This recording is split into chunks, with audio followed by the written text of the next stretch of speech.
న్యాయాధిపతులు 6:22-24 చదివితే అందులో చూస్తాం, దేవునికి ఇంకో నామం ఉంటుంది. అక్కడ గిద్యోను బలిపీఠం కట్టి అక్కడ ఒక పేరు చెప్తున్నాడు, ఏంటంటే జెహోవా షలోమ్ అంటున్నాడు. ఎక్కడ షలోమ్ అన్న మాట బిగ్గరగా గట్టిగా చెప్తామా అండి? ఆ మాటకు అర్థం ఏంటి? సమాధానం,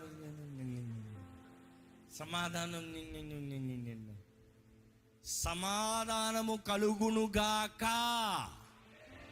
See, that is a word. Shalom అన్న మాట it's a prophecy, it is not greeting.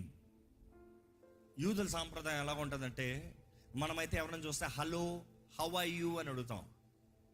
వాళ్ళు యూదులు అయితే మైన్ నేమ్ అంటారు. దానికి మాట మైన్ నేమ్ అంటే how are you, what's happening, what's up. ఈరోజు మాటలు వాట్స్ అప్, మైన్ నేమ్. కానీ వారు షలోమ్ అన్న ప్రతిసారి ఏంటి తెలుసా? వారి నమ్మకం ఏంటంటే దేవుడు ప్రకటించమని చెప్తున్నాడు, తోరాలో ప్రకటించమని చెప్తున్నాడు, దేవుడు తన బిడ్డలను ప్రకటించమని చెప్తున్నాడు. Prophesy prophesy prophesy.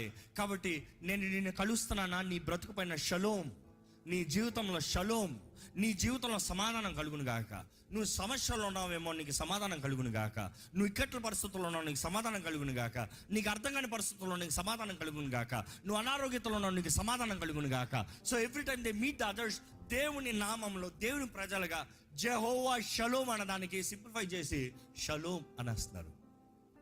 But the word shalom means I prophesy there shall be peace in your life. ఈరోజు నిజంగా మన జీవితంలో మన నోటితో ప్రవచిస్తున్నామా అండి? చాలా ముఖ్యం.